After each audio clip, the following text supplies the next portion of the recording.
গাজীপুরের একটি পোশাক কারখানার শ্রমিক অসন্তোষের জেরে কারখানার একটি গাড়িতে আগুন ধরিয়ে দেয় বিক্ষুব্ধ শ্রমিকেরা। এই সময় শ্রমিকেরা ঢাকা ময়মনসিংহ মহাসড়ক প্রায় 1.5 ঘন্টা অবরোধ করে রাখে। বিভিন্ন সূত্রে জানা যায়, গতকাল একই কারখানার একজন শ্রমিক ছাদ থেকে লাফ দিয়ে পড়ে আত্মহত্যা করে।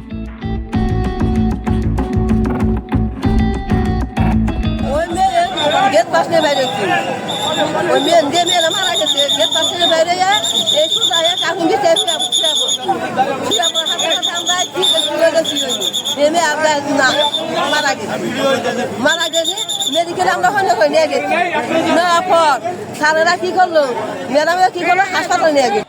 এই ঘটনার জেরে সকালে বিক্ষুব্ধ শ্রমিকরা কারখানায় এসে কাজ বন্ধ করে মহাসড়কের পাশে অবস্থান নেন। সকাল 8:30টা থেকে ঢাকা ময়মনসিংহ মহাসড়ক অবরোধ শুরু করেন। এ সময় বিক্ষুব্ধ শ্রমিকরা কারখানার একটি মিনি ট্রাক ও বেশ কয়েকটি মোটরসাইকেলে আগুন ধরিয়ে দেন। খবর পেয়ে শিল্প পুলিশ ঘটনাস্থলে গিয়ে পরিস্থিতি নিয়ন্ত্রণে আনেন।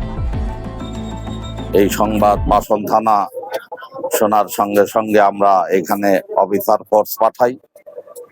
তো এই সংক্রান্তে আমরা বাসন থানায় অপমৃত্যু মামলা করেছি এবং ওই ডিসিস্টের মা বাদী হয়ে একটি অভিযোগ দিয়েছে।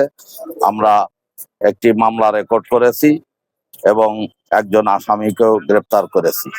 গাড়ি পোড়া এবং গার্মেন্টসে ভাঙচুর সংক্রান্তে যারা জড়িত আমরা এটা অনুসন্ধান করছি।